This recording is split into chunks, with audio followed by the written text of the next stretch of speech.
السلام عليكم، كنتمنى انكم تكونوا بخير وعلى خير. في هذا الفيديو ان شاء الله غادي نهضروا على لو تيم ديال لو كوميراج او بيان لو غاغو، النميمه. كيف عارفين حنا في لابواطا ميرفي لاله زبيده والاصدقاء ديالها الجارات ديالها صحاباتها ما كيزقاوش من النميمه. غادي نشوفوا هذا لو تيم كيفاش يمكن لنا نديروا لانتروداكسيون ديالو، غنشوفوا لي زارغيومون الناس اللي كتقول لك ما فيها باس اننا نشدوا التبرقيق في بعضياتنا، والناس اللي معارضه هذه الفكره هذه. كل فئه كتقدم لنا لي زارغيومون بالطريقه ديالها، ومن بعد غادي نشوفوا المثال ديالنا دائما اللي مقتبس من الروايه. ما تنساوش تدعيو مع الاب ديالي بالرحمه والمغفره ومع جميع الاباء ديال المسلمين. ونبداو على بركه الله الفيديو ديال اليوم.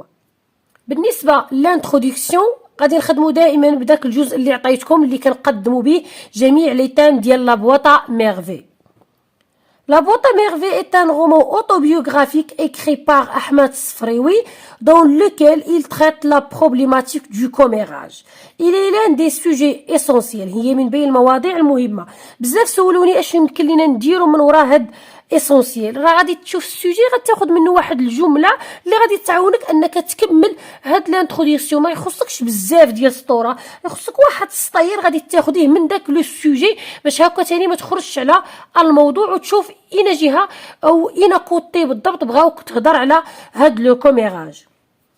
المهم هذه هي لانتروداكسيون باختصار. خاصنا نديرو لو تيم، وهذا الشيء هذا اللي كيبقى على حساب تاني لو سوجي كيفاش غادي تطرح لينا.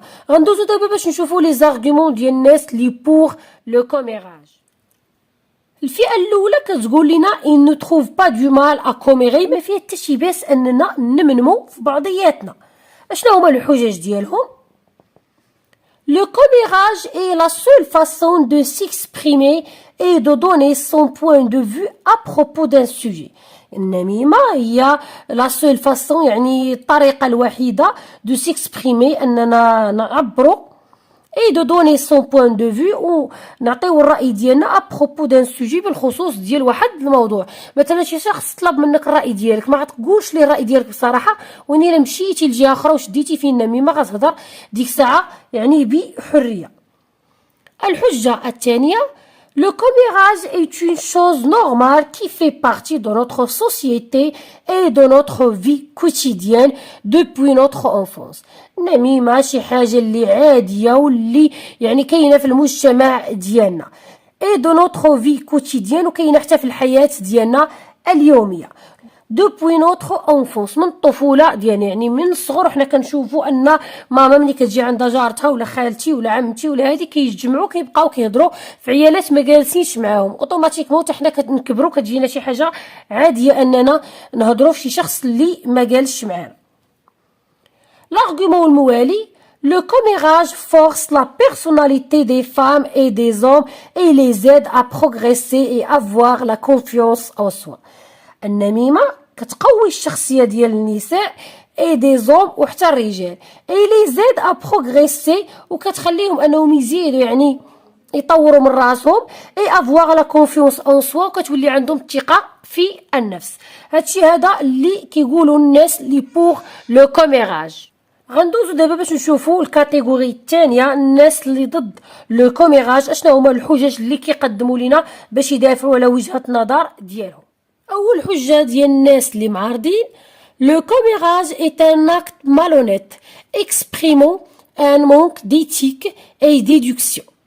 النميمة هي واحد التصرف اللي هو غير نزيه غير لائق. exprimant un manque d'éthique et d'éducation كيعبر على كما كنقولوا النقص ديال التربيه والنقص في الاخلاق. يعني شخص اللي كيبدا كينمنم في شخص واحد اخر، يعني راه ما مربيش او ما عندوش الاخلاق، يعني ما عندوش مبادئ. الحجه المواليه: Cet acte terrible ne peut que dégénérer des conflits, surtout lorsque le sujet de l'honneur qui est en question.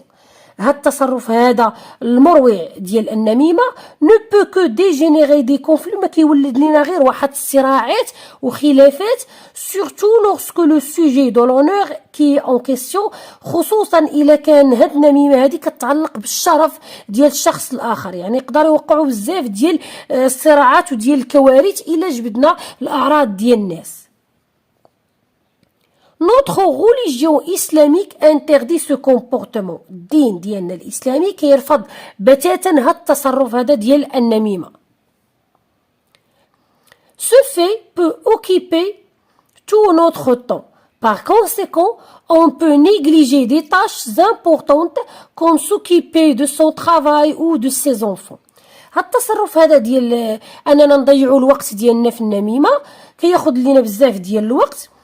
باغ كونسيكون يعني النتيجه ديال هاد الشيء ملي كنبقاو كنضيعوا بزاف ديال الوقت في النميمه اون بو نيغليجي دي طاش كيمكن لينا اننا نهملوا حوايج اللي هما مهمين كوم سوكيبي دو سون طرافاي اننا نهتموا بالعمل ديالنا ونعطيو وقت اكثر للعمل ديالنا و دو سي زونفون الاطفال ديالنا. يعني كاين اللي كتبقى مثلا شي مرا العيالات بزاف اللي معروف عليهم النميمه كيبقاو مثلا كيهضروا بزاف في الوقت انها تمشي مثلا تقابل ولدها او تراجع معاه او هادي او هادي. المهم هادشي هذا كاين في التقاليد ديالنا المغربيه يعني ما يمكنش لينا اننا نكروه.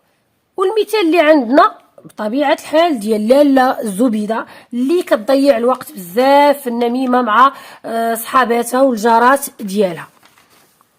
L'exemple le plus marquant est celui de لاله الزبيده et ses voisines. المثال اللي عندها هو ديال لاله الزبيده الام ديال راوي ديال البطل ديالنا اللي ما كتزكاش من النميمه هي والجارات ديالها والاصدقاء ديالها. يعني فيما كيتلاقاو ضروري ما غيهضروا على شي حد اللي ما كاينش معاهم.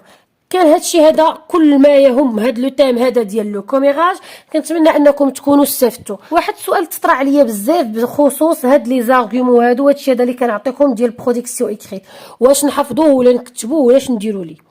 راه كنعطيكم انا هاد لانتروداكسيون ولي زارغومون وليكزومبل باش تكتبيه في الدفتر مي كل نهار خاصك تخدم على شي تيم.